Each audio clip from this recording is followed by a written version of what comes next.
La mejor conversación y las ideas más relevantes. Esto es el panelazo de www.copano.news. En La Clave 92.9. 8:24 de la mañana, 8:24 de la mañana. Para poder conversar y debatir está nada más y nada menos que nuestro equipo que puede ayudarnos a entender lo que está pasando en Ucrania. ¿Qué está sucediendo? ¿Por qué derribaron los rusos un dron? Está con nosotros el historiador Adriano Rivadeneira y la periodista Laila Chap para poder contextualizar. Muy buenos días. Buenos días, Nico, Laila, buenos Sebastián. Días a todos. Y a todos y a todas los que nos escuchan. Oye, primero partamos desde el contexto. ¿Qué es lo que pasa con, en este instante, lo último hecho en la guerra entre Ucrania y Rusia? Bueno, la guerra llegó a un punto de stall, como le dicen los gringos. Paró la avanzada rusa, paró la contraofensiva ucraniana, se acabaron las municiones, muchos dicen que se acabaron las municiones casi por completo en todos lados, y la batalla ahora es Bakhmut, que es una ciudad que está entre las dos capitales de las dos grandes repúblicas que se proclamaron independientes en el este de Ucrania, que son la República de Lugansk y de Donetsk. En medio está esta ciudad. Y uno se pregunta, yo siempre me he preguntado muchas veces cuál es la perspectiva estratégica, digamos, en campo. ¿Por qué se está luchando ahí en el fondo? Según Ucrania, es una ciudad que, digamos, de ser tomada por Rusia, les daría como una autopista hasta Kiev. Me cuesta creerlo viendo el mapa, digamos, de dónde está Bakhmut. Yo creo que es más bien una batalla ideológica la que se está librando ahí. Justamente, los rusos siempre hacen eso, además. Los rusófonos tienen la tendencia de agarrar una ciudad, transformarla en un mito simbólico bélico, y lo hicieron con Novgorod, que era Stalingrado, lo hicieron con Belgrado, lo hicieron en Sarajevo y aquí. Y claro, ahí ha habido muchos muertos, es bien terrible, si tienen la oportunidad de ver las fotos, digamos, del estado en el que quedó Bakhmut, es alarmante, parece una foto de la Segunda Guerra Mundial. Ahora, el tema del dron. Tengo entendido que se encontraron un jet ruso con este dron norteamericano en espacio aéreo internacional. Los rusos le dispararon al dron, el dron se cayó. ¿Cuál es el problema? El problema es que si los rusos meten mano del dron, pueden acceder a tecnologías de cierto tipo a la que quizás todavía no han tenido acceso. Y por otra parte, los norteamericanos dijeron que era una provocación. Yo creo que si hay una guerra en un territorio con un mar adyacente a ese territorio y hay, digamos, instrumentos de guerra volando, es normal que se disparen, como es normal que los soldados se mueran en una guerra, digamos. Claro. Entonces, los norteamericanos siempre hacen este tipo de propaganda, siempre tienen la pelota mediática, y eso está bien, eso es lo correcto, es lo que hay que hacer, es lo que no tienen los rusos. Y disparar a cero a una agresión, eso no es una agresión, ese es el Mar Negro, no es el mar de Ucrania o de Rusia. Está Bulgaria, Georgia, Turquía, todos estos países tienen su pedacito de Mar Negro, eso está ocurriendo ahí. Y es bien terrible lo que está pasando. La verdad es que la guerra nunca paró. Paró los diarios, y eso igual es un agrado para los ojos de quienes tenemos que ver todos los días las noticias, que a veces son de cierto tipo. Paró en los diarios, pero bueno, hace un año, más de un año llevamos ya, se cumplió. Fue como finales de febrero, principios de marzo del 2022 cuando inició la guerra. Pero también haciendo retrospectiva de esto que ya no aparece todos los días en los diarios, pero que sin duda en Ucrania y en todas las zonas de guerra sigue siendo un tema. Y es un poco también, por un lado es agradable para nosotros que estamos acá y no estamos sintiendo, pero ni siquiera las esquilas, porque sigue pasando. De la guerra continúan. A un año de la guerra, ¿cómo ha influido tanto en la geopolítica de la zona como a nivel global? ¿Qué nos ha perspectivado, qué nos ha mostrado esta guerra Ucrania-Rusia, que sumó un capítulo ayer con lo del dron, pero seguramente va a seguir y se ve que va a parar? ¿Hacia dónde vamos con ello? Mira, es interesante el tema, básicamente porque también hay ciudades de Ucrania que están ahora, digamos, urbanizadas y cimentadas en función de la guerra, digamos, están seteadas en función de eso. Yo creo desde una perspectiva, digamos, más social, que no ha sido un impacto, o sea, ya ha sido un desgaste mediático importante en Europa, en los medios y en la sociedad también, el tema de la guerra, como así también al interior de Rusia. Si bien no tienen un nivel de pirotecnia mediática, como por ejemplo sí lo tienen los aliados de Rusia, que en general es el grueso de la mirada internacional, sin duda había un desgaste, o sea, un desinterés también. Sí, derechamente un desinterés en las zonas cercanas al mismo punto. Básicamente porque obviamente también ocurren otras circunstancias cercanas que han hecho de ese deterioro mediático una dejadez. Por ejemplo, lo mismo que ocurrió en Turquía con Siria, lo que ocurrió también en el interior de Rusia, que han sabido al menos económicamente solventar los gastos. Putin al menos ha mantenido a raya a la sociedad, digamos, completa, y se va mucho también por creo también la fijación que tienen los cercanos, digamos, los países europeos, la intervención de ciertos países en la OTAN y ese tipo de, digámoslo, de negociaciones, como el caso de Finlandia o Suecia, derechamente. Oye, dentro de este contexto está que acaba Estados Unidos de anunciar de que reemplazó el dron. Dice Kiev, dijo que Estados Unidos ya sustituyó el dron derribado en el Mar Negro, y siempre está la preocupación de que la cosa pueda escalar. ¿En qué instante estamos en la foto de Ucrania y del conflicto global? Yo igual me tranquilizaría, no va a haber una guerra nuclear. Ya, eso nunca ha sido negocio. La guerra es un negocio de bienes raíces. A mí me la enseñaron así. Se destruye, se reconstruye, se invierte. Eso quiere decir inversión, circulación. Ustedes imagínense lo que significa llevar 500.000 personas a una frontera, armar a esas personas, ponerle cordones de zapatos, darles desayuno, almuerzo, comida todos los días, balas. Es un enorme negocio, una cosa enorme, es una ciudad. Un ejército es como una ciudad que se mueve. Sí, sigue siendo así, y me llama mucho la atención, es como en la época de los romanos, eso nunca cambió. Y en este momento, digamos, estamos en una fase en la que nadie quiere negociar porque nadie tiene con qué negociar. Yo no creo que Putin se pueda tirar atrás, no puede perder el Donbass, no puede perder estas regiones en el este, los gringos no pueden perder la cara, dejar que Ucrania pierda. El Nord Stream explotó, creó una polémica, se descubrió que eran grupos independentistas ucranianos. La verdad es que fueron los norteamericanos y los ingleses, probablemente es un atentado de típica matriz de ese tipo. Ya quedó bastante acertado, además de las investigaciones. El conflicto geopolítico entre Estados Unidos y Rusia lo está ganando Estados Unidos. Rusia... De esta guerra descubrimos que Rusia no tiene suficientes armamentos para enfrentarse con un ejército armado a la occidental, con dinero occidental. No con armas occidentales. Los ucranianos están luchando con armas antiguas, armas pesadas, armas de segunda, de tercera, de quinta mano, pero están siendo armados por los países de la OTAN. Y tú ya puedes ver ahí que un ejército pequeño, relativamente pequeño como el de Ucrania, armado con armas de tercera mano, ya le puede hacer frente a un ejército que se suponía ser muy organizado y muy metal, como era el de Rusia. Es como la historia típica de Rusia, o sea, no olvidar también lo que pasó en la guerra con Afganistán. Claro. Y también no tienen ninguna, sus aliados, como el caso de Arabia Saudita o Irán o derechamente China, ningún interés en colaborar con los propósitos. Ya un poco, eso es lo increíble también de la guerra, que digamos, no hay un objetivo, una premisa, un plan claro de qué es lo que hoy en día está Rusia intentando lograr alcanzar en Ucrania. Y Ucrania solamente resiste.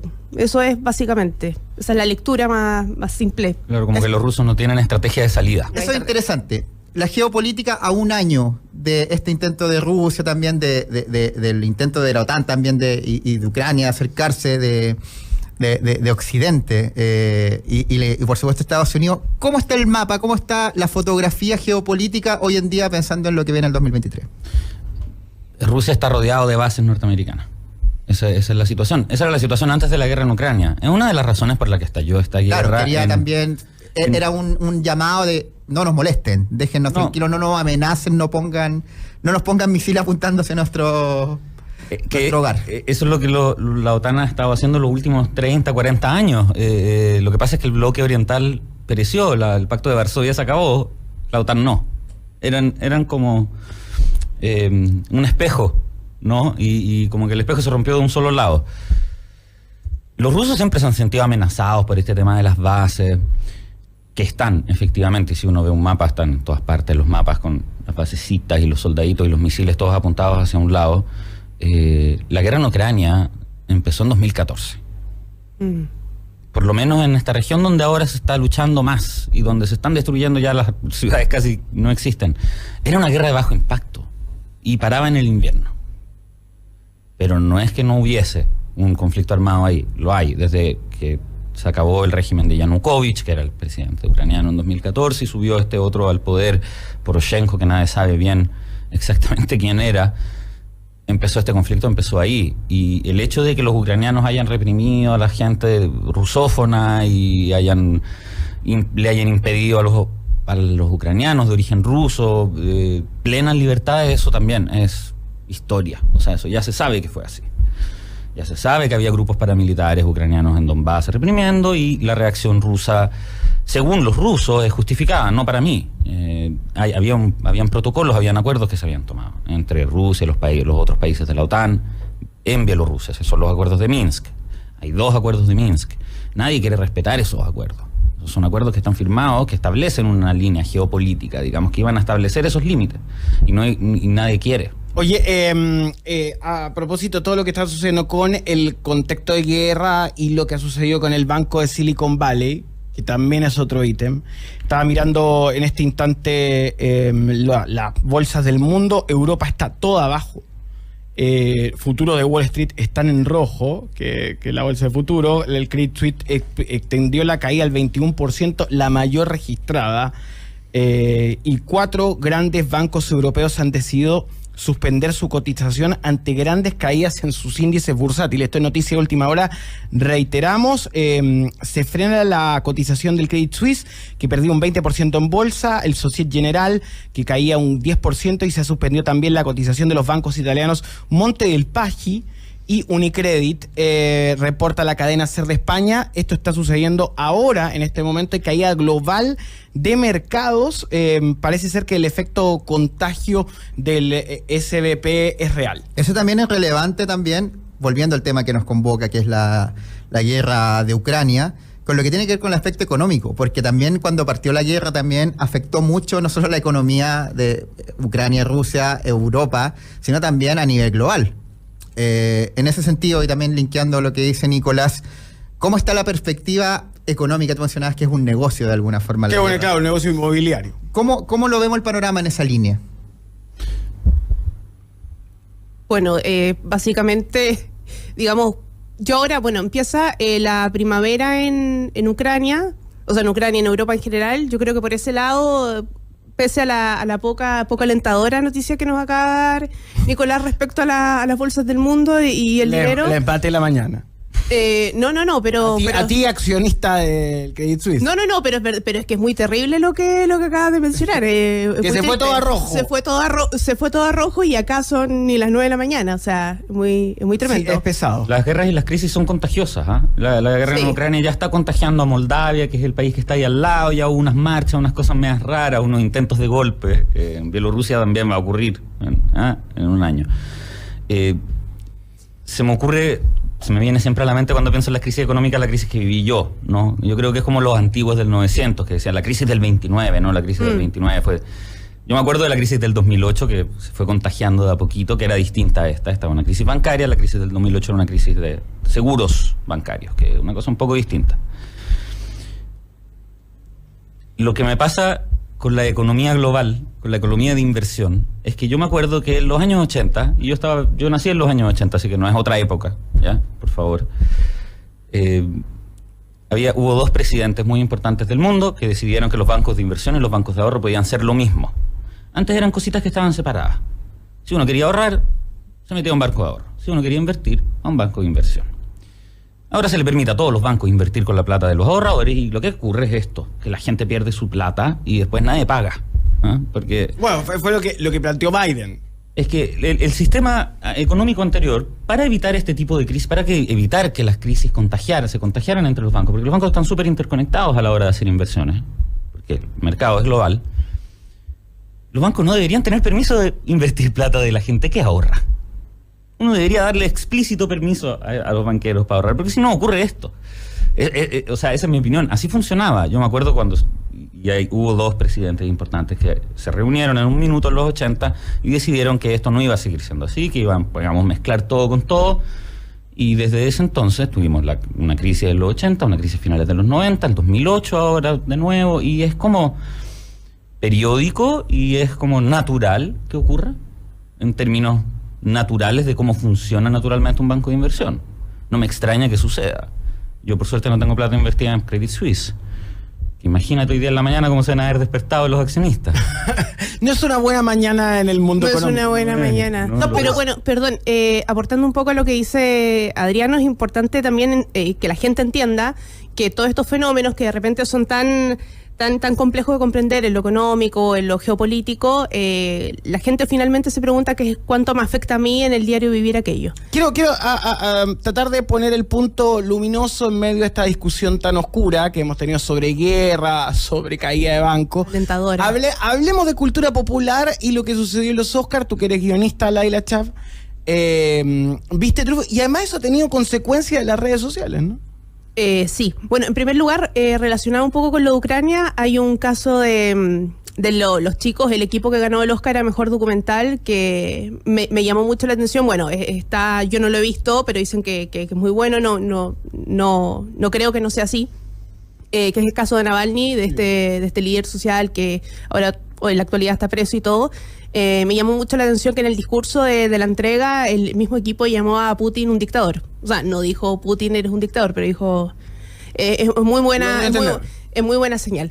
Y es muy buena señal también todo lo que ha pasado con los Oscars, a excepción de ciertos no triunfos, que no son fracasos ni derrotas, pero ¿cuál es la pregunta en específico, Nico? La pregunta es, esto a propósito de The Whale y el trending topic en redes sociales y activistas que plantean de que los actores no pueden actuar de ciertas en ciertos papeles. Porque no lo viven. Y todo lo que ha pasado en redes sociales. Que ojo, a mí me preocupa en lo personal porque creo que hay una violencia digital desatada, pero por otro lado da origen a una conversación sobre el campo de evaluación de los actores. Claro, bueno, y además de eso, comprender qué es lo que hace un actor, digamos. O sea, un actor interpreta un personaje, una vida, un imaginario, una forma de ser. Hay un montón de personas detrás, un equipo que sin importar el formato los ayudan a que eso suceda. A que lleguen, digamos, a cumplir con un determinado rol. Esta semana hubo una polémica, por así decirlo, llamarle polémica. Está en internet. Pero el caso de Antonia Larraín, que un poco cancela a Brendan Fraser por no ser gordo, digamos, e interpretar a una persona con obesidad mórbida, con un extremo de obesidad mórbida. Ahora, digamos que Antonia Larraín es una persona relevante en redes, que también ha tenido participación política y que hay que separar un poco cuál es su causa y su perspectiva frente a la causa. También que la gente que no la conoce y que escucha radio es una persona que es una modelo plus size, claro. Es una chica que defiende, digamos, la no hegemonía de los cuerpos, digamos, todo eso que me parece que está muy bien, pero que no tiene ninguna relación con la película, o sea... Con la perspectiva artística de poder ejecutar... Claro, también porque es una visión ignorante frente a la situación, porque es una crítica también al director, es como, habiendo tanto actor gordo, que no sé cuántos actores que padecen una enfermedad así, están hoy en día vigentes, digamos, o al menos que llenen butacas en el cine para poder ir a ver la película. Hago dos puntos. Uno, tú dices ignorar... Y O sea, fue una no funa a saben. Darren Aronofsky, digamos. Y lo otro es el tema de la enfermedad de la obesidad, que hay gente que no considera que es una enfermedad, sino una condición llevadera y que la hegemonía lo que hace es situarla Claro, en un lugar. pero en el caso de The Whale es extremo. No es un sobrepeso ni una obesidad. Claro, ni el una dura, reflejo claro, cuando es pasa a ser una enfermedad tal como como cuando hay anorexia. Exactamente. Ese es el exactamente comparativo. lo mismo. 8:44. Vamos a una tanda agradeciéndole a nuestros columnistas por este repaso por el mundo. Y en el retorno vamos a tener a Coté Cumplido para hablar acerca de la visibilidad lésbica y lo que está pasando con esa ley. No se desconecte la clave. Muchas gracias a los dos. A Aquí, ustedes. Más periodismo en la era de la repetición, las noticias falsas y el clickbait. Ya volvemos a www.copano.news en La Clave.